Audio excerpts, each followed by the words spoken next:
Jesus, Maria e José, conosco caminham. Sejam muito bem-vindos, sejam muito bem-vindas a mais um programa, mais um podcast da nossa paróquia Sagrada Família.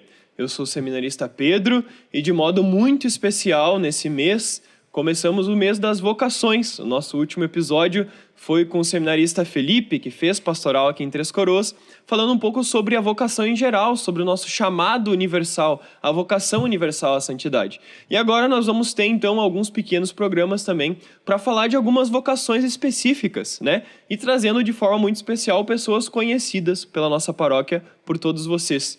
Então, hoje, né, com a graça de Deus, vamos estar falando sobre a vocação de modo muito especial à vida religiosa.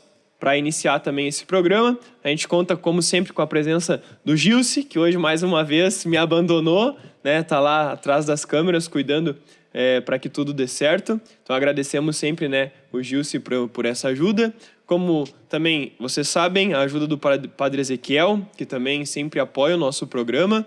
E agora, recentemente, também está mais famoso ainda, né? Porque saiu no jornal, né? Uma matéria sobre o Padre Ezequiel. Então, é muito bom também esses momentos, né? Poder estar vendo também a alegria de tudo isso. Agradecemos a todos que participam também, aos que já ajudaram no nosso podcast. E hoje, de forma especial, nós estamos aqui com a nossa querida Luísa, né? Fruto da nossa paróquia, né? Que já esteve aqui, que morou aqui, que viveu aqui, que nasceu aqui. Para poder estar partilhando um pouco da vocação do coração dela, que com certeza também tem muito a ver com a Paróquia Sagrada Família. Então, seja muito bem-vinda, Luísa. Muito obrigada a todos pela oportunidade de estar aqui. Então, para me apresentar, eu sou a Luísa, mais conhecida como a Coroinha, que viveu aí na paróquia por 10 anos, servindo de coroinha, ajudando todos. Estou nas Irmãs Angélicas de São Paulo, ali na cidade de Novo Hamburgo, morando há 5 meses. Nesse próximo sábado, fará 6 meses que eu estarei lá. Estou na primeira etapa, no aspirantado. Olha só, então a gente está quase já no meio ano de... Já pode chamar de vida religiosa ainda ou ainda não? Projeto de vida. Projeto de vida religiosa, mas que alegria. Com certeza para vocês que assistem, é uma grande alegria poder ver, né, frutos da paróquia, fruto às vezes dos trabalhos também de vocês, né, da nossa paróquia, com a vida religiosa, né? Com o seminário, com a vida religiosa, enfim, com o matrimônio. Essa também é a intenção desse mês, estar trazendo esses frutos da nossa paróquia para poder estar compartilhando um pouco com a gente. E hoje, então, a Luísa veio falar para a gente sobre a vida religiosa, essa vocação muito bela da nossa igreja. E queria te convidar, desde já, para começar com uma oração, se quiser ler alguma passagem da Bíblia também, para que a gente possa, desde já, estar entrando nesse nosso espírito, nosso programa de oração, de formação e de conversa. Em nome do Pai, do Filho e do Espírito Santo. Amém. Vamos ler a passagem do Evangelho de São João, capítulo 12, versículos do 1 ao 8. 6 dias antes da Páscoa, Jesus foi para Betânia, onde morava Lázaro, a quem ele ressuscitara dos mortos. Aí oferecera a Jesus um jantar. Marta servia e Lázaro era um dos que estavam à mesa com Jesus.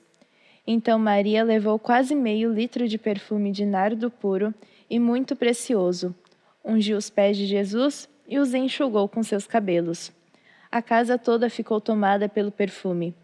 Judas Iscariotes, porém, um dos discípulos de Jesus, aquele que iria traí-lo, disse: Por que esse perfume não foi vendido por 300 moedas de prata, para se dar aos pobres? Judas disse isso, não porque se preocupava com os pobres, mas porque era ladrão. Ele cuidava da bolsa comum e tomava para si o que nela se depositava. Jesus então disse: Não a censure, deixe que ela guarde o perfume para o dia do meu sepultamento. Pois vocês sempre têm os pobres junto de vocês, mas a mim vocês não têm sempre.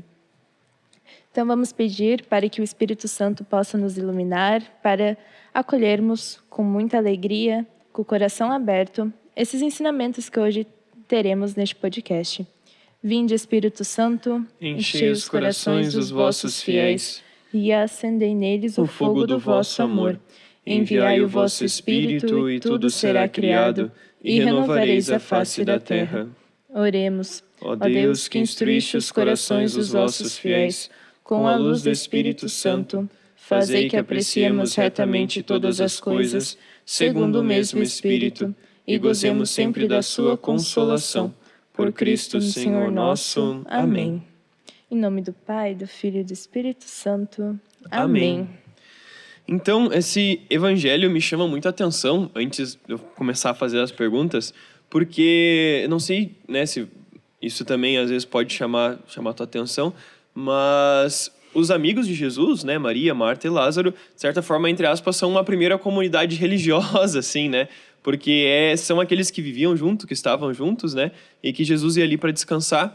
E também porque ali também já mostra tipos de vida religiosa, né? Enquanto uma era mais contemplativa, né? Que se colocava aos pés de Jesus, Maria. Outra era mais do serviço, do trabalho, Marta, né?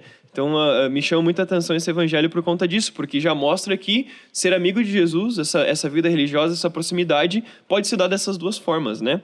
E quando a gente fala de vida religiosa, quando a gente fala de vocação, assim, a gente vai ver que nos sacramentos só tá ali o matrimônio e a ordem. Nos sacramentos não existe o sacramento da vida religiosa. A vida religiosa é um sacramento, por que não, né? Por que a gente às vezes fala sobre a vocação à vida religiosa, mas não tá ali como sacramento? Ela é um sacramento? Então, primeiro, a vida religiosa, né? Ela é uma vocação que é abraçada, onde você vai se doar inteiramente a Deus. Como então Maria entregou o perfume mais caro que ela possuía aos pés de Jesus, a vocação religiosa também. Você vai doar inteiramente a sua vida aos pés de Deus. E ela não é um sacramento, não.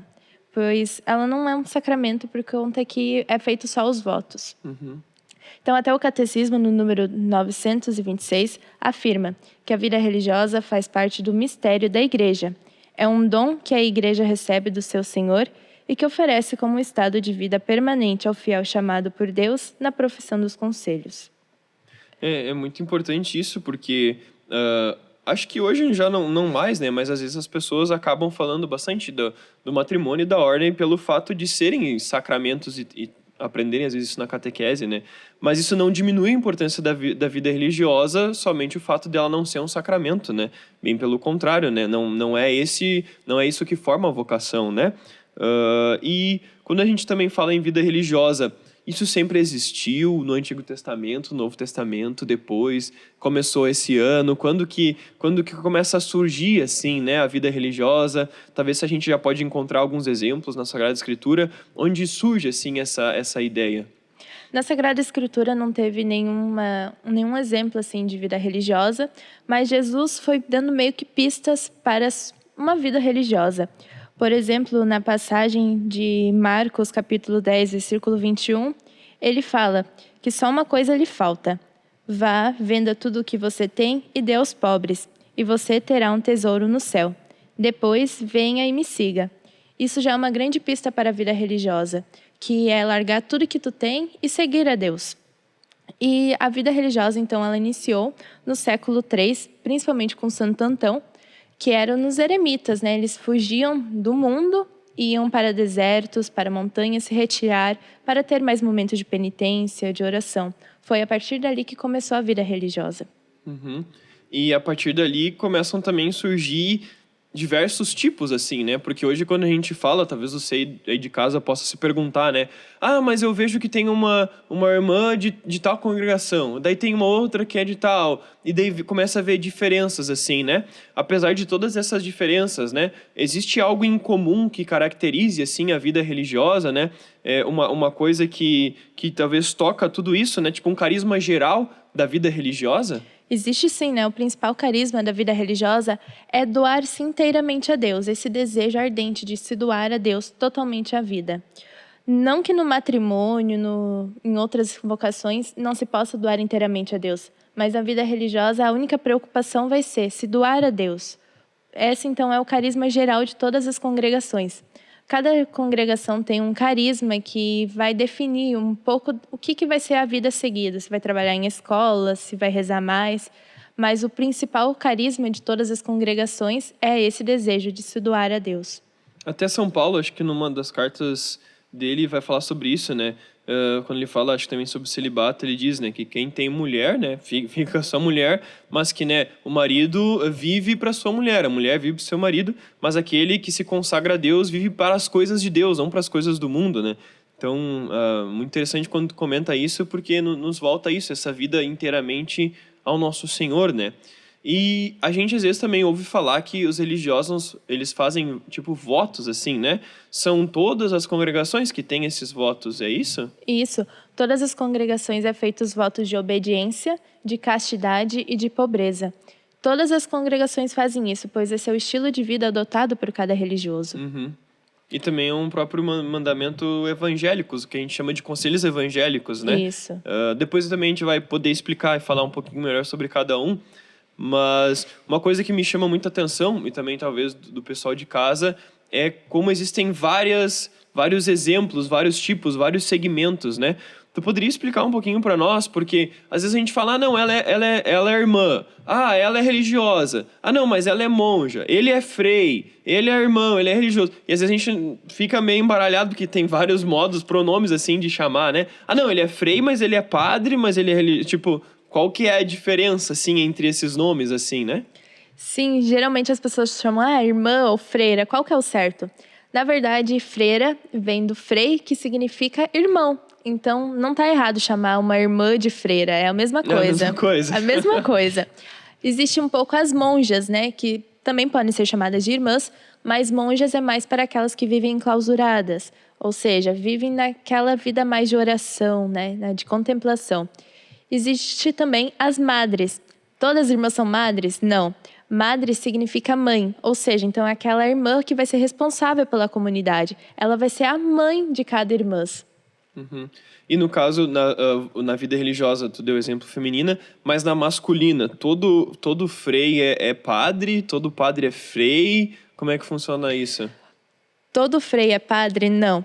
Tem congregações que eles sim dispõem aos freis, alguns para serem padres, mas nem toda congregação existe isso. E tem sim os padres que são religiosos, eles não são diocesanos, mas são religiosos, têm a vida de comunidade igual as irmãs. Seguem esse mesmo votos, né, os votos de pobreza, obediência e castidade, vivem na vida comunitária e são chamados de padres ou freis. E daí também tem, da mesma forma que tu explicou, que na vida religiosa feminina tem as monjas, que são aquelas que ficam, que a gente pode chamar de convento, isso? Isso. São aquelas, por exemplo, acho que as mais conhecidas talvez sejam as carmelitas, né? Que a gente diz que são as que não podem sair, que ficam lá trancadas, assim. Essas são as monjas que vivem num convento. Isso. E vocês não são monjas, porque senão tu não estaria aqui, né? É. E vocês vivem num convento. A gente pode chamar de convento como de casa religiosa, casa das irmãs, né? Convento, quando vem essa palavra, geralmente a gente traz a cena dos filmes, né? Trancado atrás de uma grade. Mas nem todo convento é assim. Só das carmelitas, porque elas decidiram, né? Se separar do mundo. Se isolar do mundo para se dedicar inteiramente a Deus. Não que nós também a gente não se dedica a Deus inteiramente, mas a gente tem a vida mais ativa, né? Vivemos com o mundo. Então, talvez a principal diferença dentro da vida religiosa seria a diferença entre a vida ativa e a vida contemplativa. Isso. Onde, na vida contemplativa, um exemplo seria as irmãs carmelitas, ou, enfim, aquelas que vivem num mosteiro. Não, mosteiro é dos monges, né? E ali seria o Carmelo. Isso. É muita palavra, a gente acaba se confundindo. E já vocês serão de vida mais ativa, né? Que tem uma casa onde vocês moram, enfim, mas não vivem somente ali dentro, né? Isso. Seria isso. Isso. A vida contemplativa é aquelas que ficam mais na contemplação, na oração. São elas que muitas vezes sustentam a igreja com as suas orações. Muitos não conhecemos, mas foram elas que rezam pelos padres, pelas outras vocações, que sustentam a igreja com as suas orações. E não que nós, com a vida ativa, a gente também não reza pela igreja, mas a gente também tem a vida mais apostólica, de fazer missão nos lugares que precisam. Trabalhamos em escolas, tem algumas que trabalham nos hospitais. Então, ela tem mais essa vida ativa, né? Enquanto as irmãs enclausuradas, né, do contemplação, elas ficam mais na parte da oração. Na nossa diocese de Novo Hamburgo, de vida de clausura, sim, nós só temos as carmelitas, né? Isso. Mas de vida ativa nós temos várias outras congregações, né? Poderia citar alguns exemplos para nós? Tem a minha congregação, que é as Irmãs Angélicas de São Paulo, tem as Irmãs de Santa Catarina, tem as Irmãs do Notre Dame, tem diversas, somos muitas congregações na nossa diocese. Uhum. E daí também tem as masculinas, né? Tem lá no santuário do Padre Royce, que são os jesuítas, né? Que são os mesmos da... Esqueci o nome da faculdade? Unicinos. Unicinos, que é ali do lado, né? Acho que de vida religiosa masculina na nossa diocese só são os jesuítas, né? Eu acho. Só os jesuítas. É interessante porque às vezes a gente confunde muito essa nomenclatura, né? Então, deixa eu recapitular para ver se eu entendi, tá? E falar irmã ou falar freira... É a mesma coisa. Mesma coisa, tá? Então, tu tá numa vocação, num processo para ser irmão e freira. Né? Isso. Mesma coisa. Mas existem as monjas, que daí não é a mesma coisa que irmã ou freira. Eu posso chamar uma monja de irmã ou freira, mas uma pessoa que não é monja, eu não posso chamar de monja. Isso. Que é quem vive dentro do convento, do monastério, assim, do mosteiro, né? Isso. Que no caso não é tu. Então tu não sou eu. monja. Entendi. Você acha que o pessoal de casa também pode entender. E na vida religiosa masculina, então nem todo frei é padre, né? Existem alguns que seguem a vocação à vida religiosa somente como irmãos, né? Somente como freios, franciscanos, enfim, que não recebem o grau da ordem. Mas existem alguns, então, que sim são ordenados, é isso, né? Isso. Depende muito de cada congregação, né? Uhum. E de modo especial, entrando dentro da tua congregação, né? Como é o nome da tua congregação? Bati no microfone, viu? Se não ficar bravo. Como é o nome da tua congregação? Podia contar um pouquinho da história, como surgiu, assim? Sim, a minha congregação, então, tem nome de Irmãs Angélicas de São Paulo. Angélicas não é a Angélica da TV, São Paulo não é o estado, não tem nada a ver. Nem Angélica de Anjas, de anjo. Sim, Angélicas de anjo.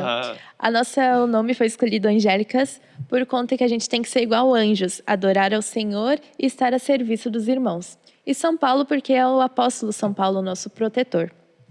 O nosso santo fundador é o Santo Antônio Maria Zacaria, que ele foi um médico que na juventude, então, ele quis se doar inteiramente ao serviço dos irmãos. E ele achou que servindo assim como médico, cuidando do corpo, ajudaria.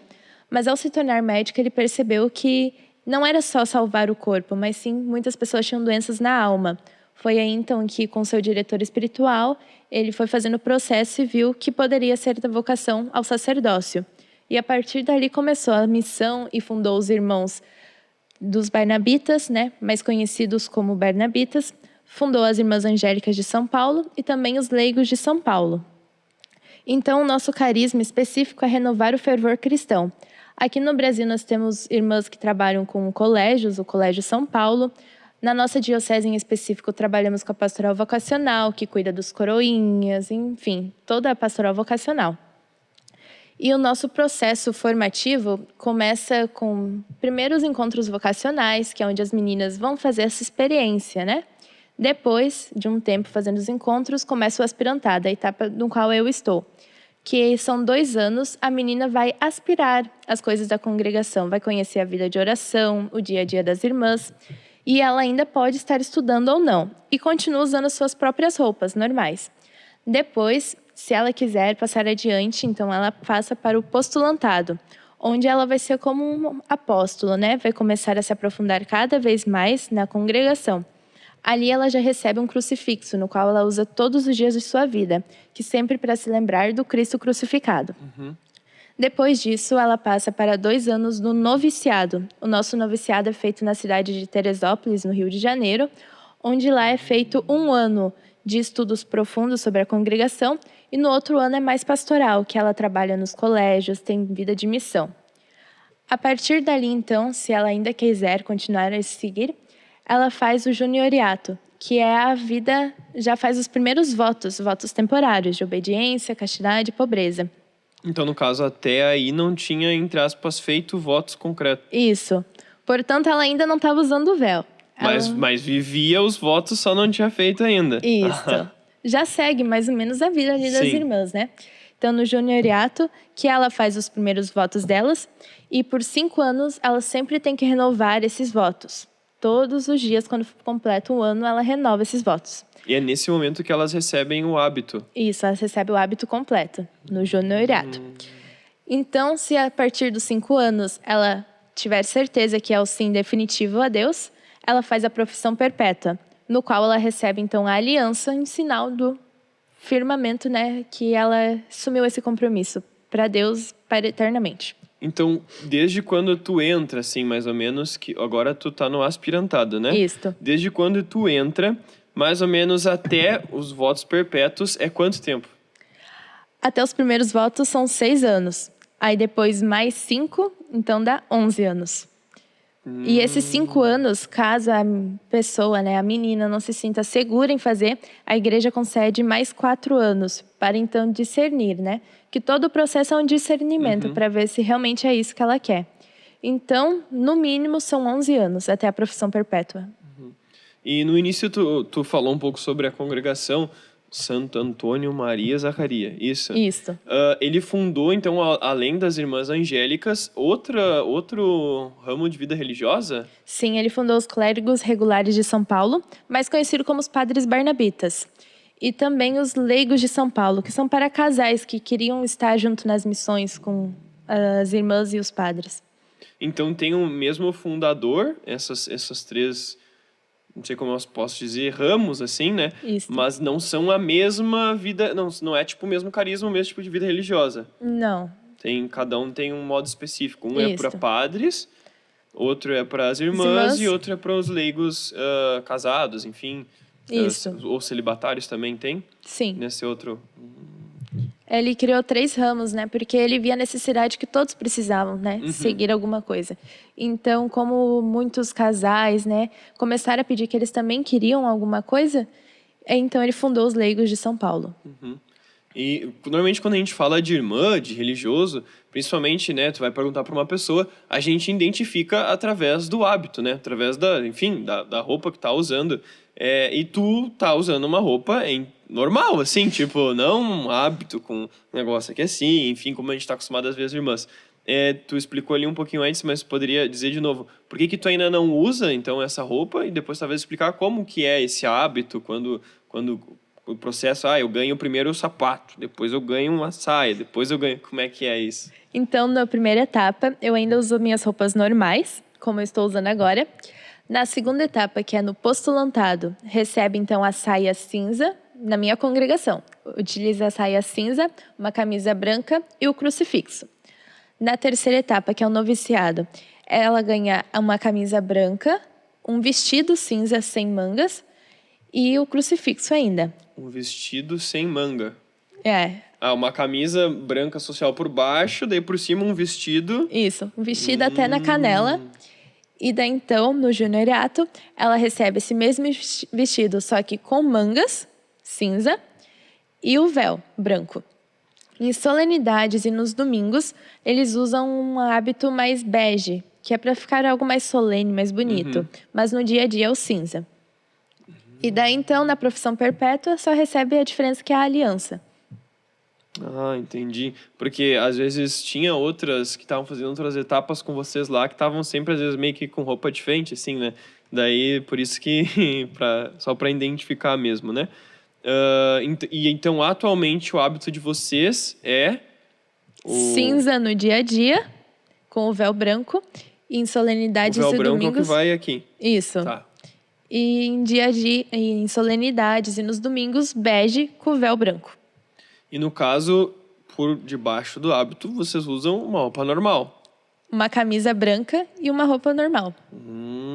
Então, porque às vezes eu fico pensando, né, como é que bota só como é que funciona todo o vestido, né, o hábito das irmãs, né?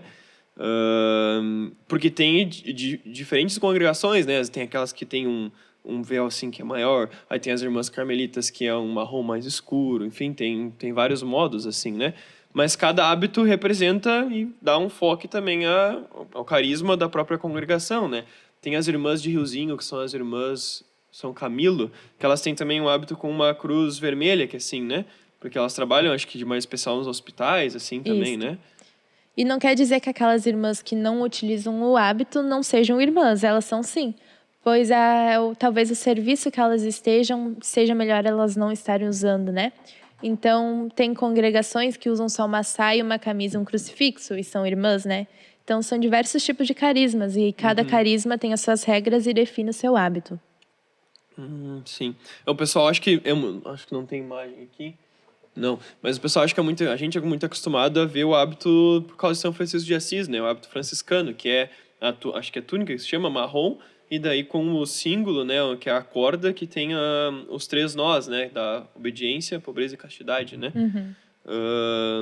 E já que falei nisso, e tu citou no início que os votos da vida religiosa são esses, né? Acho que a gente poderia falar um pouquinho sobre cada um, porque de certa forma é aquilo que define a essência, a natureza assim da vida religiosa, né? Acho que por primeiro a obediência é uma coisa que às vezes chama muita atenção, porque inclusive os padres, né, fazem esse voto de obediência ao bispo também, né? A Santa Igreja, né? O que é o voto de obediência? O que seria a obediência? Obedecer só a Deus? Obedecer a irmã superiora? Obedecer a vizinha do lado? O que é o voto de obediência? Então, o voto de obediência é o compromisso, né, que a pessoa assume em obedecer sempre a Deus e ao superior. Claro, não vai estar assim, o superior não vai te mandar sempre, né? Ele vai te orientar para tu entrar sempre na congregação, né, e seguir aquela fidelidade às regras, né?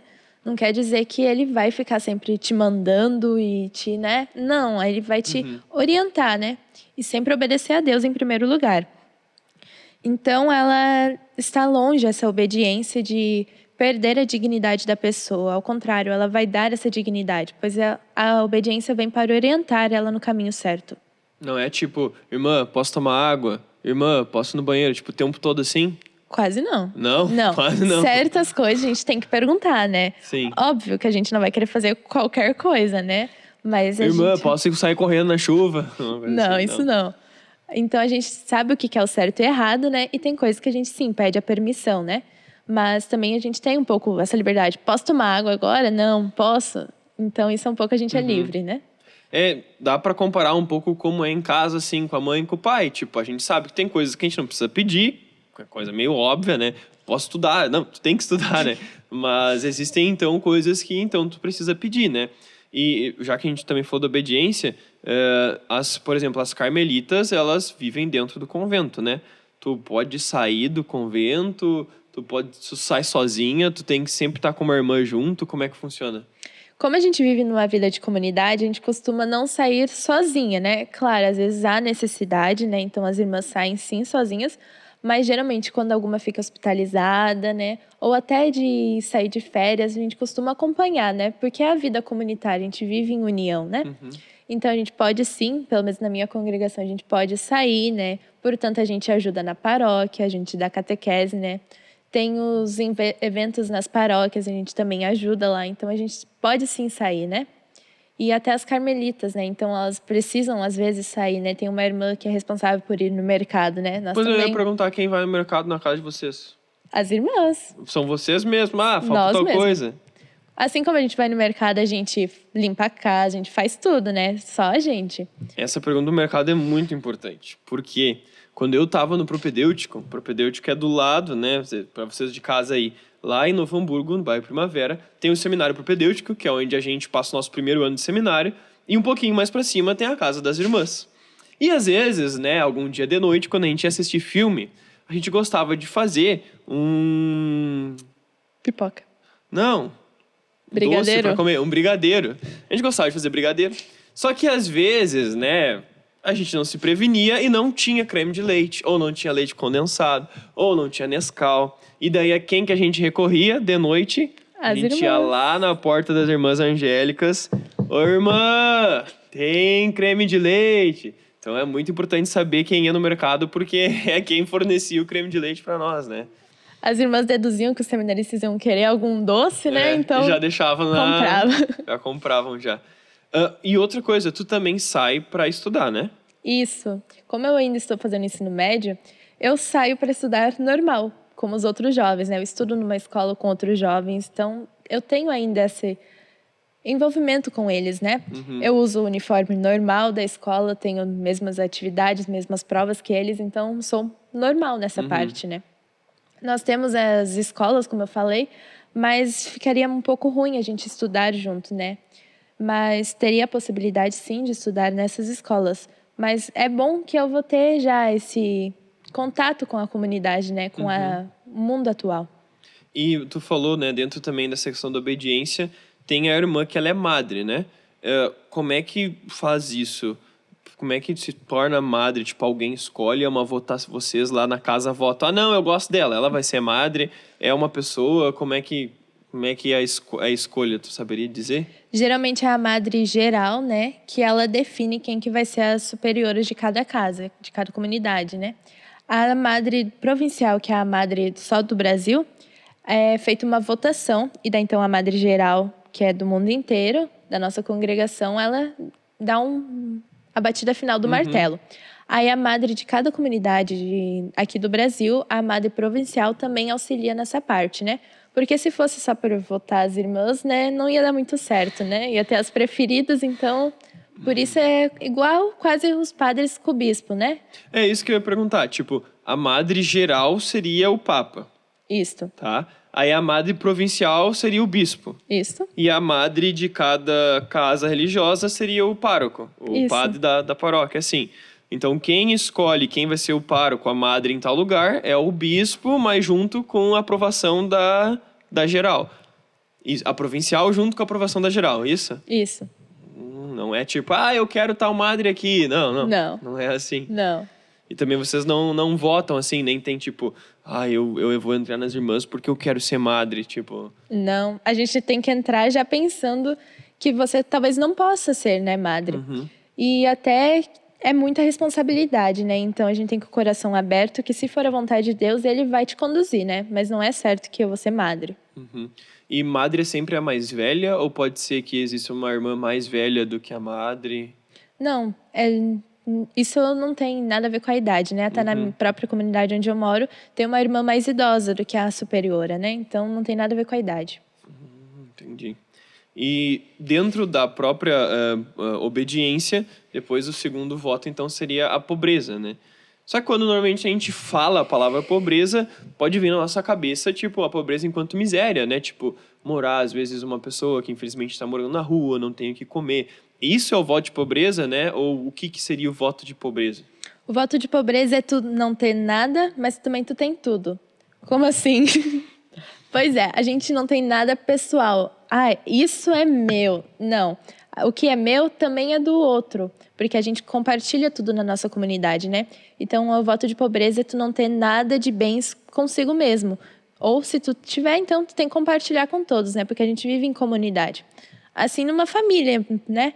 Se o pai tem um chocolate, óbvio que ele vai dividir com os filhos, com a esposa, né? Então, a gente também, ela compartilha todos, né? Então, o voto de pobreza é isso, né? Compartilhar, não ter nada somente para si, mas sim compartilhar com os outros. Em relação, tipo, às roupas também é assim? O voto da pobreza? Geralmente é. Quando não serve mais numa, a outra pega. Então é que nem irmão na casa mesmo, assim. Vai, um pega a camiseta do outro, um usa o casaco do outro. Isso. Às vezes tem o dia do troca de casaco, né? Esse casaco não serve mais em mim. Alguém aceita? Eu quero. Então a gente compartilha, né? Porque é o bem de todas, né? E como as roupas das irmãs são todas iguais, então dá tranquilo para se dividir, né? Dessa parte. E dentro desse voto de pobreza, vocês têm um salário? Como é que funciona isso? A gente não tem salário, não ganha salário. A gente sim vive das doações, né? Das doações de cada pessoa, né? Por isso é muito importante também essa doação às irmãs, né? Que todo o dinheiro que elas têm vem dessas doações, né? Dos benfeitores. E se por acaso, a minha família me deu um dinheiro, né? Eu também vou dar para as irmãs, né? Porque a gente também vai compartilhar, caso a gente ganhe um dinheiro, né? Porque é importante, né? A gente compartilhar tudo. Então, ou tipo, que nem, sei lá, uma irmã tem pedagogia e mora ali e acaba dando aula em algum lugar. Esse salário que ela vai ganhar, dando aula como professora, não é dela, é da comunidade. Seria isso? Isso, ajuda toda a comunidade, né, em que ela mora. Porque, querendo ou não, precisa comprar comida, produto de limpeza, né? Se precisa alguma roupa, então ela vai compartilhar esse salário, né? Não vai usar só para ela, mas sim para a comunidade inteira. E como vocês, tipo, não têm salário, vocês têm telefone, vocês têm TV, vocês têm micro-ondas, sei lá, vocês têm essa... Temos sim TV, temos micro-ondas, a gente mora numa casa normal. E no celular, enquanto a gente está na etapa formativa, por exemplo, eu não tenho meu próprio celular. Ah, mas como é que faz para conversar com a família? A gente usa o celular de uma das irmãs ou da congregação da casa, né? Então, a gente tem, sim, um tempo para falar com os familiares. E quando eu me torno irmã, daí sim, eu posso ter meu próprio celular.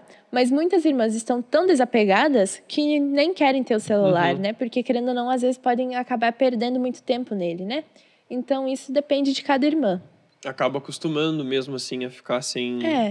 Acaba acostumando, né? E quando necessita, tem o celular da casa, né? Que dá para usar. E que nem tu, antes de entrar na casa das irmãs, tu tinha um telefone, né? Poucos meses, sim. E, tipo, esse de deixar de ter o telefone foi muito difícil, assim? Ou pra ti foi tranquilo, assim? Pra mim foi tranquilo, porque eu não tinha muito tempo celular, né? Então eu não estava tão apegada, né? Mas com certeza alguém que já está muito apegado, isso já vai ser um pouco uma dificuldade, né? Mas é uma dificuldade que vale muito a pena, né? Porque o celular acaba fazendo perder muito tempo, né? Em outras coisas. Um tempo que a gente pode usar na oração, numa leitura. Então isso é muito bom. Já que tu falou, né, nisso antes da gente ir pro próximo conselho, como é mais ou menos o dia a dia de vocês, o cronograma da casa, assim? Ah, vocês rezam o tempo todo, vocês ficam lendo o tempo todo, como é que é mais ou menos o cronograma da casa, assim? Então, geralmente a gente se encontra na capela às 6 horas da manhã para rezar as laudes e fazer as orações da congregação. Em seguida, nós temos meia hora de meditação, geralmente do Evangelho, da liturgia diária. E após isso, um padre vem celebrar na nossa casa a Santa Missa. Então, depois a gente toma café, porque a gente come, sim, tem que, né, se sustentar. E depois, então, começa as tarefas diárias, né? Tem o dia de lavar roupa, de limpar a casa, de ir para a horta, cuidar do jardim. Então, cada uma vai seguindo a sua tarefa, Cada uma né? tem, tipo, um trabalho, uma função, assim. Isso. Tem a irmã que é responsável por limpar a capela, por limpar a horta, fazer comida. Então, cada irmã vai assumir o seu trabalho. Enquanto eu estou estudando na escola, então, durante a manhã eu vou para a aula. Aí vem o meio-dia, a gente almoça de novo. Tem um tempo do recreio. Almoça de novo, almoça duas vezes. Come de novo. Então, daí depois tem um tempo do recreio, que é um momento de comunidade, né? Que a gente conversa, a gente toma chimarrão, às vezes come uma paçoquinha, algum docinho, É né? a hora do chá, do cafezinho da tarde. Isso. Então, a gente assiste a notícia, conversamos, às vezes jogamos algum jogo, Uno, por exemplo. E então, depois tem um momento, uma meia hora de descanso, né? Ou se alguma irmã quer adiantar já alguma outra coisa, pode já fazer. De tarde, Descanso é então... dormir. Isso. Não dá para bem dormir, né? Mas descansar um pouquinho Sim. dá. E então, depois, à tarde, nós temos, por exemplo, eu tenho ainda um tempo de formação, onde eu ganho uma aula das irmãs, e o tempo para continuar os nossos deveres diários, né? E também a gente já se prepara para a oração das vésperas, né? Que geralmente é em torno das 6 horas da tarde, onde reza as vésperas, o terço, mais meia hora de meditação. Ali, então, vem a janta, mais um recreio, onde a gente faz trabalhos manuais e conversamos, olhamos notícias novamente. Tem o dia do filme. Olha. E depois, então, a gente reza as completas e daí cada uma vai para dormir, né? Para o seu quarto descansar.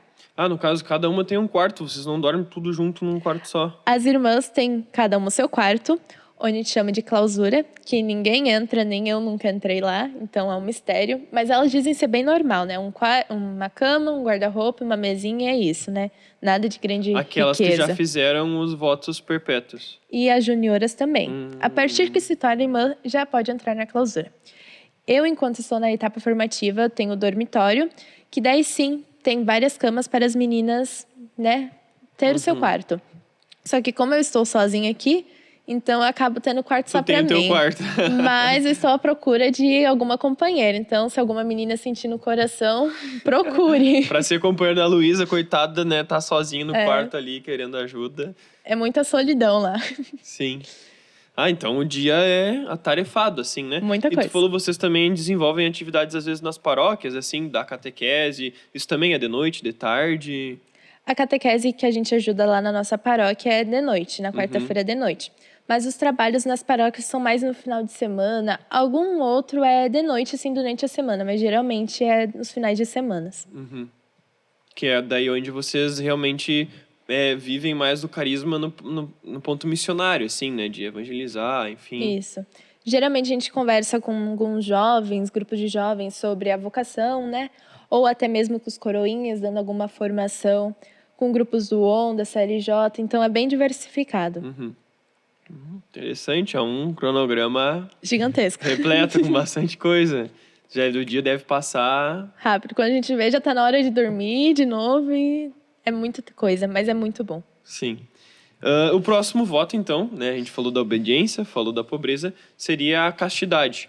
E normalmente quando a gente também fala de castidade, né? Você ir de casa também, algum dia deve ter escutado alguém, ou até você pensa assim, castidade é só não ter mulher, não ter filhos, né? Não ter marido, né? O que é a castidade? É só isso? Por que a gente faz voto de castidade? Só para não ter um marido. É isso que significa o voto de castidade que vocês fazem? Então, o voto de castidade é o compromisso de viver o celibato por amor a Deus, né? Só por Ele, como sinal de bens eternos. Então, o voto de castidade ajuda a liberar o coração de preocupações aqui do mundo para ter ele livre somente para Deus, né?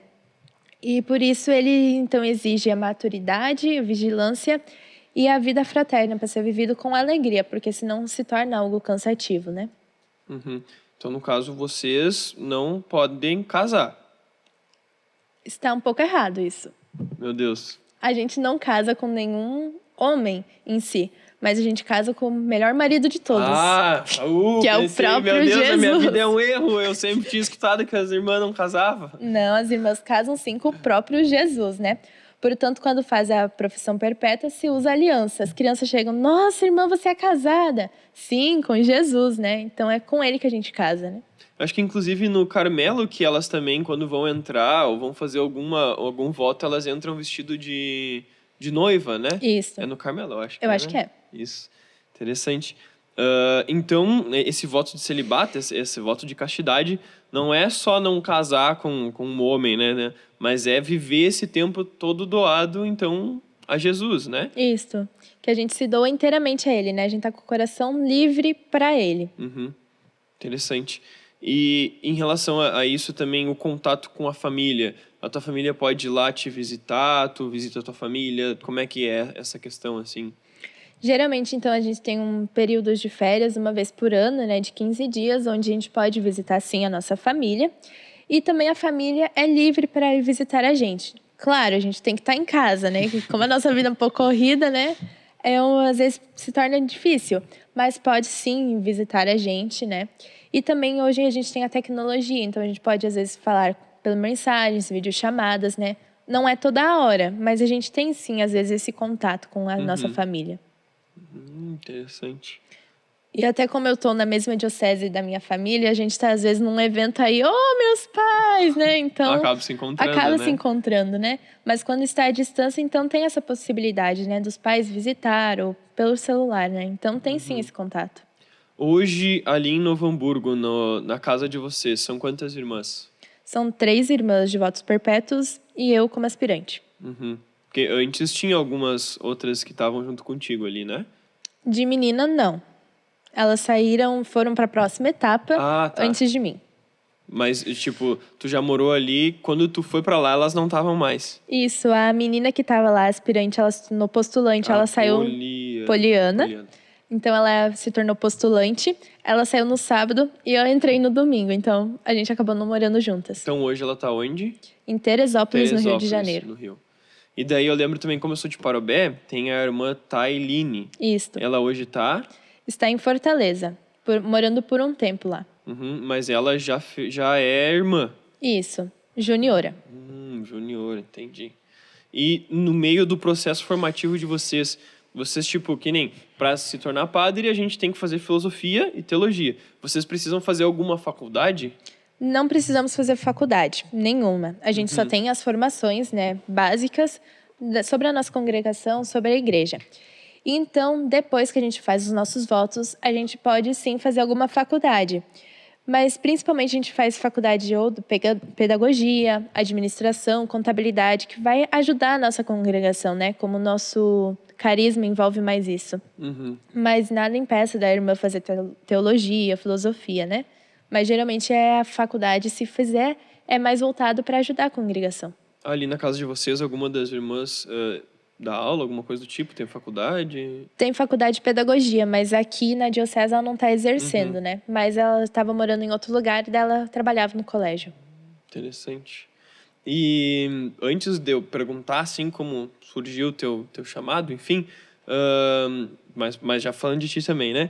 Tu falou que tu estuda num colégio. E como é, assim, tipo, pra ti, né? Tá, eu sou irmã, tô ali com as irmãs, mas eu tô estudando com outras pessoas, tu não estuda com pessoas que também são irmãos e irmãs, né? Como é que é esse contato, assim? Bom, a gente vê cada coisa, né? Porque é a realidade, né? Então, tem jovens de diversos lugares, né? Diversas famílias, origens, né? E quando eles sabem, alguns descobriram já, né, que eu sou irmã. Ah, tu não chegou na escola dizendo, eu sou irmã? Não. Alguns estão descobrindo e chegam assim, nossa, nem sei o que falar para uma futura irmã, né? Ficam apavorados. Outros já chegam com todo respeito, cuidado, né? E tem uns que são normais, agem normal, né? E tem muitos que ainda não sabem, né? Mas também eu já escutei que eu era louca, né? Mas eu era louca, mas eu ia me tornar feliz. Eu disse, isso aí, eu vou ser muito feliz, né?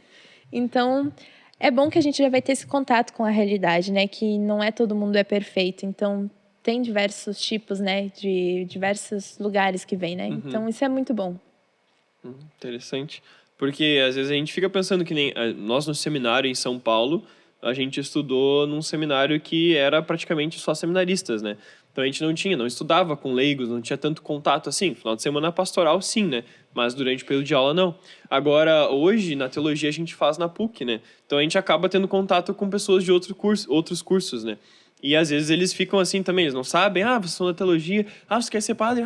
Daí também ficam impressionados, assim, né? Claro, já tá na faculdade, é um ambiente um pouco diferente, né? Não é a mesma turma, mas também causa, às vezes, essa impressão.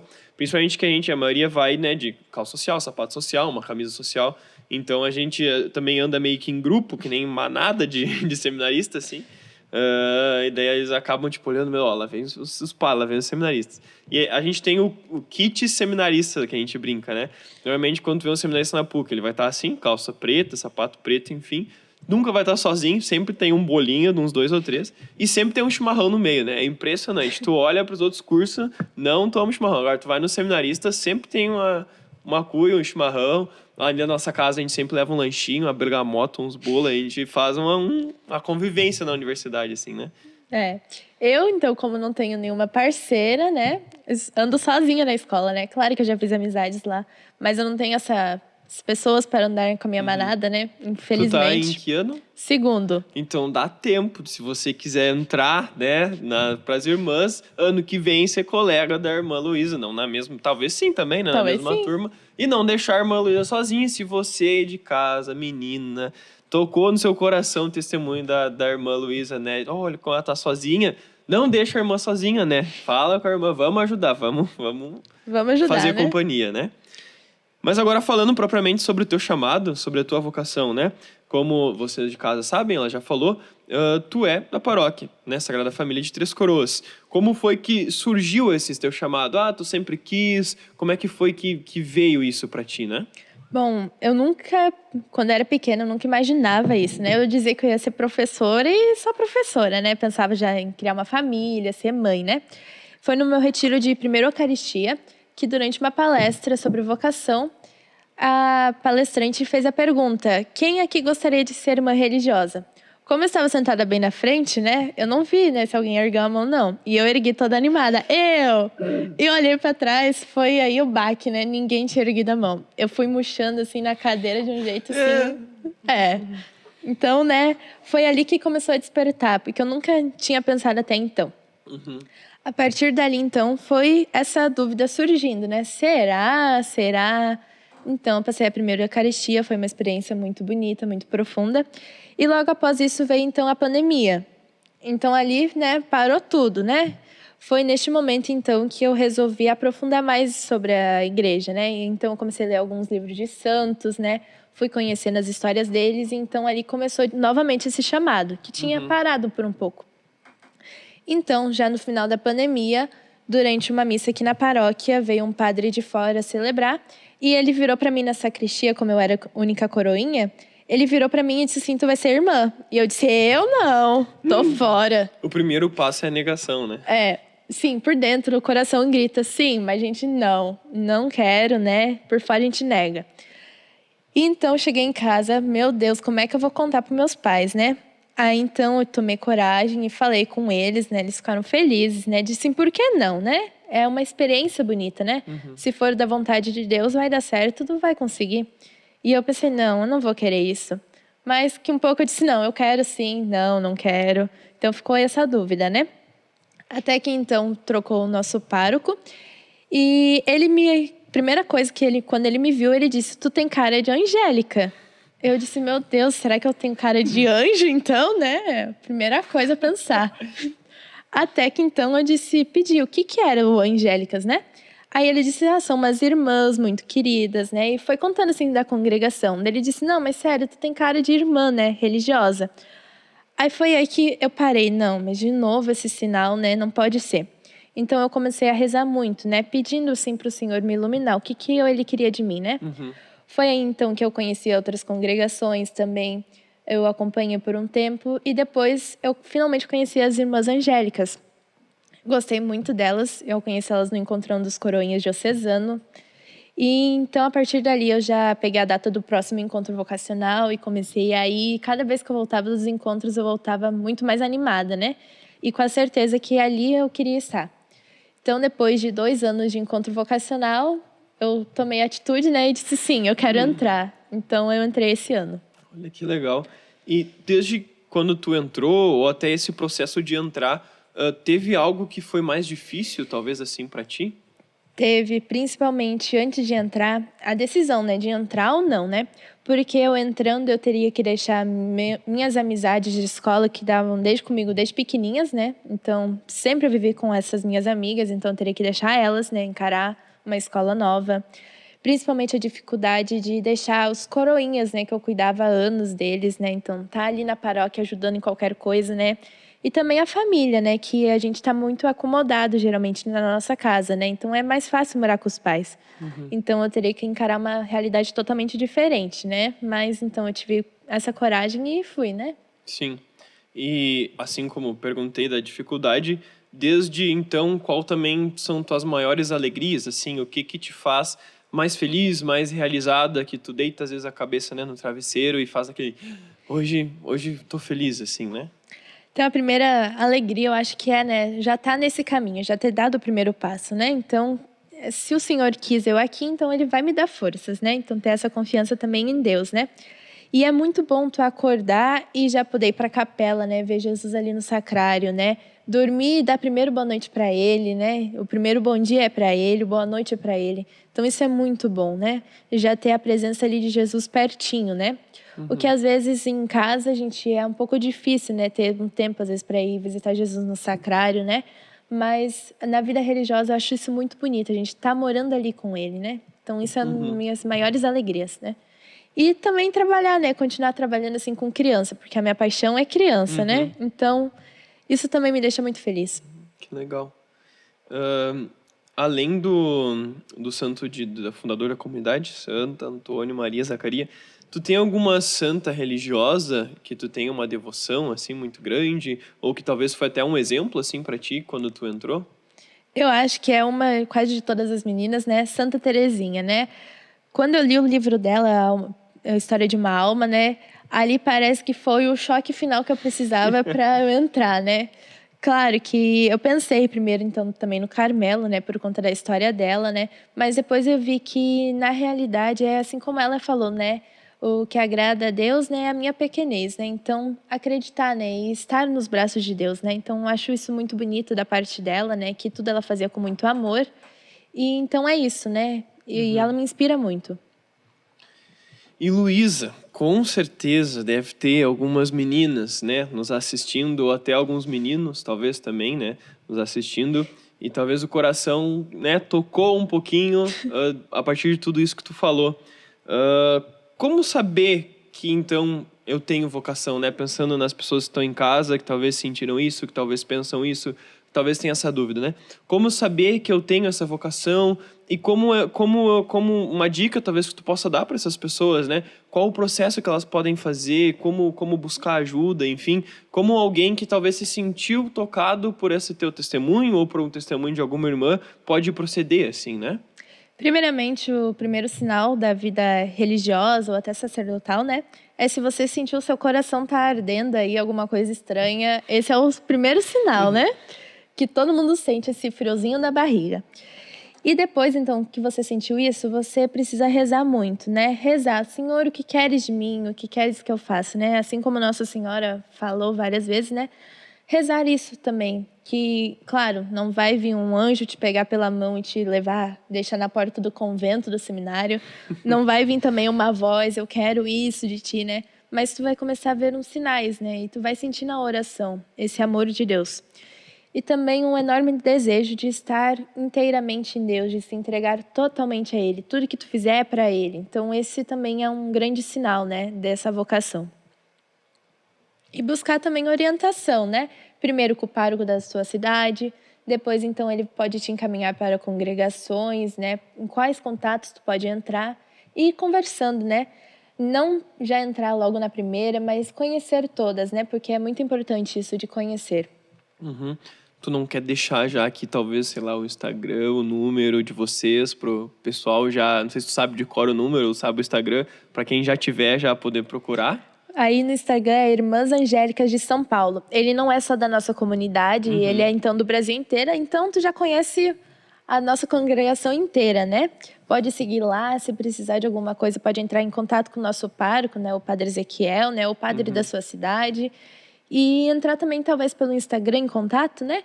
Que já vai conseguir entrar em contato com as irmãs. Então depois o Gilce vai colocar ali na descrição também o Instagram de vocês, coloca o número também, a gente lembra, para que se você é aí de casa, né, você é menina, se você sentiu isso no seu coração, né, sentiu esse desejo, sentiu esse formigamento assim, né, não deixe isso para depois, né, busque, né, não tenha medo, às vezes a gente fica...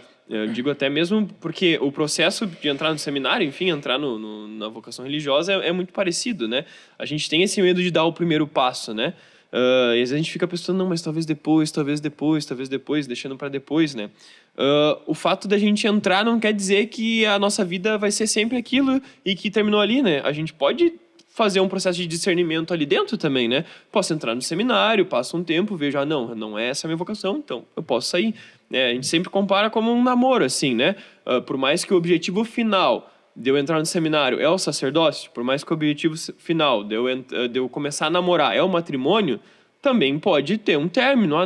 Não é essa pessoa, não é essa vocação. Então eu posso terminar antes de casar, antes de fazer a ordenação sacerdotal, antes de fazer os votos perpétuos, eu posso, né, ter esse discernimento. Então não tenha medo de fazer o discernimento, né? Não tenha medo de dizer o sim, depois talvez dizer não, mas faça a experiência, não deixe ela para depois, não deixe essa graça de Deus passar, né? E essa experiência só vai te ajudar a se tornar uma pessoa muito melhor, né? Hoje em dia a gente vê algumas meninas que entraram e depois saíram. Hoje são mães de família, assim, maravilhosas, né? Porque elas descobriram, né? E todos os ensinamentos que tu aprende ali te ajudam para a vida inteira, né? Então é uma experiência muito boa. Mas, Luísa, muito obrigado. Não sei se tu quer dizer mais alguma coisa. Não? Tá bom. tranquilo. Quer mandar um beijo para tuas irmãs lá? Um beijo para minhas irmãs, do fundo do meu coração. Então, um beijo para a irmã Salete, para a irmã Clara e para a irmã Sandra. Para as outras irmãs que estejam nos assistindo também, né? Um beijo para as irmãs, porque quando eu tava no Betânia eu incomodava muito vocês, né? Vocês sempre me cobram. A gente tinha vários modos de incomodar as irmãs. Eu acho que o primeiro é que o nosso esporte era bem na hora, acho que elas estavam estudando, rezando. Então a gente tava lá jogando bola, gritando, feito, passa a bola. E guri jogando bola, né? E as irmãs logo em cima, então escutavam tudo. Depois eu incomodava muito elas, como eu já contei, que eu ia lá pegar leite condensado, creme de leite. Eu incomodava muito porque a nossa horta do seminário, ela dá certinho de costa para a parede da casa das irmãs. Só que quando a gente ia trabalhar na horta, a gente não trabalhava quietinho, cada um ali com a enxada. Não, a gente trabalhava conversando, cantando, gritando, tu vês. Então as irmãs também ficavam loucas com a gente, que a gente fazia um berreiro lá, né? E geralmente na hora da horta é a hora que a gente tá estudando. Então a gente no silêncio da sala começa uns gritos. É os vizinhos. Os guris incomodam muito hoje lá ainda ou era só eu que incomodava? Tá razoável. Razoável? Mas ainda às vezes, né? É. Mas é divertido porque também vê a alegria deles, né? Mas manda um abraço para as irmãs, né? Já que incomodei tanto, agora manda um abraço. De modo especial, agradeço elas também, né? Terem permitido a Luísa estar aqui hoje, dando esse exemplo, dando testemunho. E agradeço muito as irmãs angélicas da nossa diocese por todo o papel vocacional que elas fazem, né? Com certeza vocês já devem ter visto ela em ordenações, enfim, em vários eventos, mas elas trabalham muito por trás dos bastidores para muitas coisas que acontecem, né? A escola vocacional, o encontro dos coroinhas, o Celebra, enfim, várias atividades que tem são frutos das irmãs e às vezes a gente não tem nem noção do trabalho todos que elas exercem, obviamente, além do trabalho espiritual, da oração, né? De modo especial também todas as irmãs da nossa diocese, não só as irmãs angélicas, né? Cada uma com seu trabalho específico. Então, fica aqui a nossa gratidão, a gratidão da Paróquia Sagrada Família, a gratidão dos seminaristas. Não sei se vocês sabem, todos, né? Mas cada seminarista tem uma irmã madrinha no Carmelo. Cada um de nós, no Carmelo, existe uma delas que tem o nosso nomezinho lá e que reza pela gente, né? Nós temos uma irmã que é a nossa madrinha, né? Então, gratidão também às irmãs que estão lá no Carmelo rezando por nós, a todas as irmãs de vida religiosa, também os irmãos da nossa diocese. Podemos dizer que a vida religiosa é o coração da diocese, né? Às vezes as pessoas veem tanto o trabalho dos párocos, enfim, né? Que seriam, podemos dizer, são os pés, as mãos, talvez, da diocese, talvez o bispo a cabeça, né? Então, se nós somos esses pés, essas mãos, o bispo a cabeça, a vida religiosa é o coração da diocese, é o que mantém os pés, a cabeça, as mãos funcionando, né? Então, nossa gratidão a toda a vida religiosa. De maneira muito especial a Luísa, que, né, primeiro deu o seu sim a Deus, depois deu o seu sim também a nós, para estar participando aqui do programa com a gente. Muito obrigado você de casa que nos assistiu, que acompanhou. Lembrando, se você se sentiu tocado, né, menina, menino, não deixe isso passar, não deixe essa graça passar na tua vida. Muito obrigado também ao Gilce, a sua família, né, que com a vocação deles também dispõe do tempo deles, do trabalho deles, né, do espaço deles para que a gente possa estar realizando isso. Obrigado a todos vocês que nos assistiram. Compartilhe esse vídeo de maneira muito especial agora você, mãe, você madrinha, você avó, você prima, você que conhece alguma menina que talvez algum dia eu acho que ela pode ser religiosa, manda esse vídeo, manda o link desse vídeo para ela, manda esse podcast para que ela possa estar também escutando isso, né? Talvez você hoje pode ser um instrumento, você que tem uma amiga, você enfim que conhece alguém, manda esse vídeo, compartilha isso, porque também pode ser um instrumento na vida dessa pessoa. Então, curta, comente, compartilhe esse vídeo, né? Estejam sempre interagindo. Cada vez mais, né, Gil, se a gente trabalha para tentar trazer aquilo que seja o melhor também para vocês, para a nossa paróquia, para o nosso povo de Deus. Mais algum agradecimento? Acho que agradecimentos ao nosso pároco e aí podemos fazer uma oração. Então, isso de forma muito especial para Ezequiel, né? Aguardem, ele estará presente logo mais também em algum maior programa. O povo aclama, Padre Ezequiel, venha, né? Aclame, incomoda ele, Padre, quando o senhor vai voltar no programa? E o nosso aviso de sempre, né? A Missa das Famílias é todo primeiro domingo do mês, às 18 horas, na Igreja Matriz. E hoje, de forma especial, eu peço licença a todo mundo para convidar também para os nossos ministérios. É com muita alegria que eu, né, seminarista Pedro, e o João Marcos, seminarista que passou aqui ano passado e que hoje esse programa também só existe por causa dele também, né, Gilce? Que também começou com o programa da Hora da Ave Maria, como era no passado. Nós dois vamos receber o ministério de leitor. Vai ser no dia 16... Meu Deus do céu. De agosto. 16 de agosto, eu acho que é 16. Vou conferir, mas acho que é 16 de agosto, às 18h30, em Ivoti, na Paróquia São Pedro Apóstolo. Vai ter uma missa, onde nós vamos receber esses ministérios, e depois da missa vai ter uma janta de confraternização. Então, se você quer participar, entre em contato comigo, entre em contato com o João, né? Entre em contato com o seminário, o Instagram do seminário, para também estar participando desse momento muito especial pra gente. E é isso, agradecer a todos vocês, agradecer a Luísa, agradecer também a Deus por ter nos conduzido. Peço que tu possa estar, né, se quiser falar mais alguma coisa, e depois fazer uma oração final. Eu acho que uma última frase, então, é vocação acertada, futuro feliz. Então, se você quer ter a sua vida feliz, então, escolha bem a sua vocação, né, que é o que o Senhor vai querer de ti, então, e vai te tornar muito feliz. Ó, essa dá pra botar um slogan: vocação acertada, futuro feliz. Então vamos para a oração? Uhum. Em nome do Pai, do Filho e do Espírito Santo. Amém. Senhor, então queremos te agradecer por este momento, por estes ensinamentos, que o Senhor possa despertar no coração de mais jovens, de mais pessoas, as vocações, especialmente a vida religiosa. Então vamos pedir intercessão à nossa mãe tão querida, a Virgem Maria. Ave Maria, cheia de graça, o Senhor é convosco. Bendita sois vós entre as mulheres e bendito é o fruto do vosso ventre, Jesus. Santa Maria, Mãe de Deus, rogai por nós, pecadores, agora e na hora de nossa morte. Amém. Sagrada Família, rogai por nós. Em nome do Pai, do Filho e do Espírito Santo. Amém. Vocação acertada. Futuro feliz! Muito obrigado por ter participado desse programa conosco. Deus abençoe e até logo.